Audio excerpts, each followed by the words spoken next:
పాపులు కలియుగంలోనే జాస్తిగా ఉంటారు. మిగతా యుగాల్లో అంతగా ఉండరు. కలియుగంలో పాపిష్టి వాళ్లే జాస్తిగా ఉంటారు.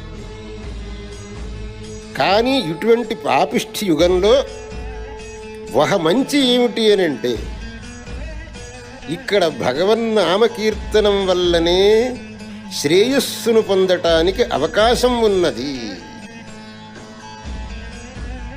కలేర్దోషైతే రాజన్ అస్తిహ్యేకో మహాన్ గుణః కీర్తనాదేవ యత్సద్యో నరః పాపాద్విముచ్యతే.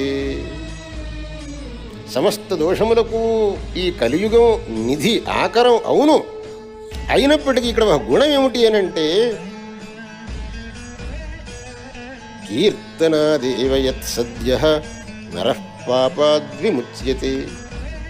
కేవలం ఆ భగవన్నామ